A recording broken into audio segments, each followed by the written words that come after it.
व्यवसाय के बाद देश में बड़ी संख्या में बतख पालन किया जाता है। बतखों के अंडे और मांस को लोगों द्वारा बहुत पसंद किया जाता है, इसलिए इनकी मांग भी अच्छी रहती है। तो इसी मांग को देखते हुए जो किसान बतख पालन करना चाहते हैं तो वे इसकी उन्नत नस्लों का चयन कर वैज्ञानिक तरीकों से पालन करें। तो आप किस प्रकार से करें वैज्ञानिक तरीके से बतखों का पालन, इसके बारे में जानकारी दे रहे हैं विषय विशेषज्ञ doctor Manish Kumar.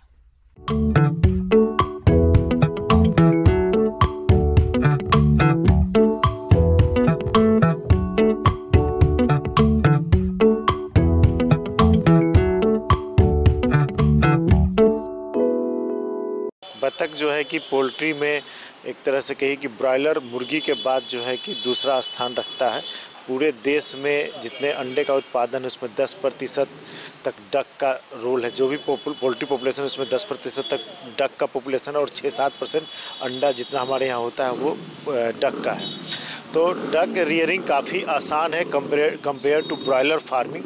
Broiler farming में हम लोग को काफ़ी ध्यान देना पड़ता है। डक को थोड़ा सा रिलैक्स होकर किसान पाल सकते हैं, क्योंकि इसके लिए आवासन की भी वैसी ज़रूरत नहीं है जो मुर्गी के लिए है और खाना की भी वैसी ज़रूरत नहीं है जो मुर्गी के लिए है।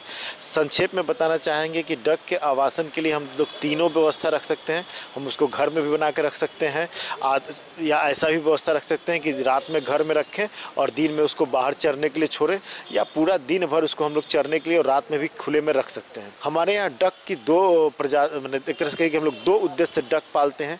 एक अंडा देने के उद्देश्य से जो मुख्य उद्देश्य है, दूसरा मीट पर्पस। तो जिस तरह से ब्रॉयलर और लेयर है, वहीं यहाँ पे जो डक अंडा देने के उद्देश्य से हैं वो 2-3 वैरायटी, जैसे खाकी कैम्पबेल है, इंडियन रनर है, और वही मीट के लिए जो डक हम लोग यूज करते हैं वो मस्कोवी हो गया, वाइट पेकिन हो गया। उसके अलावा चाइना डक भी मीट के लिए ही हम लोग उपयोग में लाते हैं।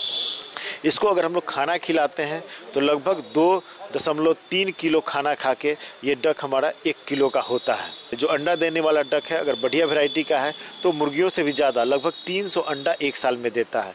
ये अंडा हमारे लिए और ज़्यादा पौष्टिक और उपयोगी होता है, क्योंकि मुर्गी के अंडे के तुलना में इसका साइज 17 से 18 या 20 ग्राम तक ज़्यादा होता है। मुर्गियों के अंडे का साइज ऑलमोस्ट 50 ग्राम होता है, ये 65 से 70 ग्राम तक का होता है। किसान भाइयों, बतखों का अच्छा विकास हो और इनसे अधिक अंडा उत्पादन हो सके, इसके लिए उनका संतुलित आहार प्रबंधन करना बेहद जरूरी है, क्योंकि आहार प्रबंधन में लापरवाही करने पर बतखों का विकास तो बाधित होता ही है, साथ ही घातक रोगों की चपेट में आ जाने पर इनकी मृत्यु भी होने लगती है।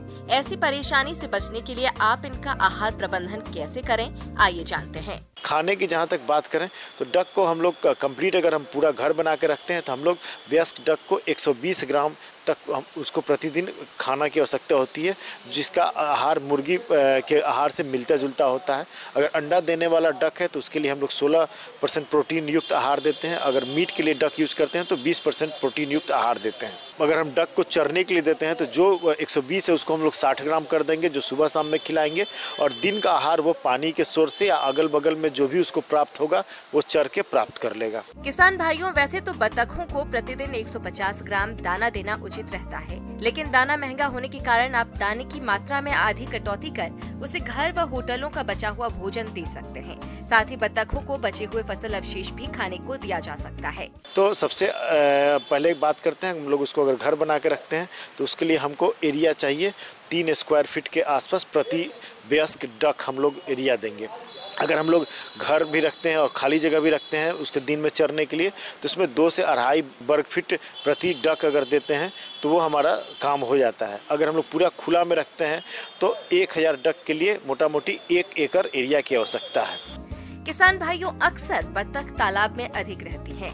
ऐसे में जब वे अपने आवास में लौटती हैं, तब उनका आवास गीला हो जाता है, जिससे कई बीमारियां पनपने लगती हैं। इससे बचाव के लिए बतखों के आवास को सूखा रखने की कोशिश करें। इनके आवास में समय समय पर बुझे हुए चूने का भुड़काव करें। इसके साथ ही और कौन से जरूरी प्रबंधनों को अपनाना है, आइए जानते हैं। डक पानी प्रेमी ये है पक्षी है, लेकिन ऐसा नहीं है कि ये केवल पानी हो और नहीं हो, इससे बहुत कुछ फर्क नहीं पड़ता है। देखा गया है कि अगर पानी है तो थोड़ा सा उसका एक्सरसाइज होता है, अदरवाइज वैसा कुछ नहीं है।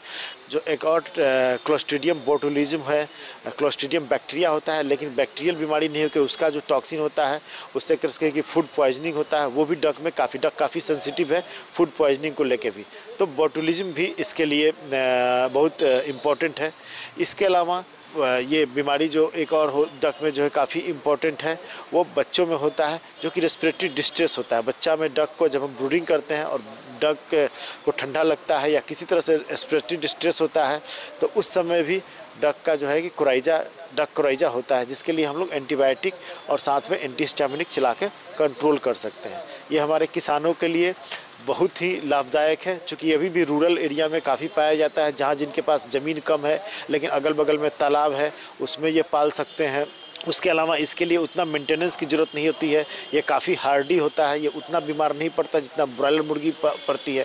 ब्रॉयलर मुर्गी को रोज़ खाना देना ज़रूरी होता है। डक के केस में अगर किसान के पास खाना रेगुलर देने का व्यवस्था नहीं है, फिर भी वो डक पाल सकता है। आगे और भी हैं खेती बाड़ी से जुड़ी हुई बहुत सी रोचक जानकारियां।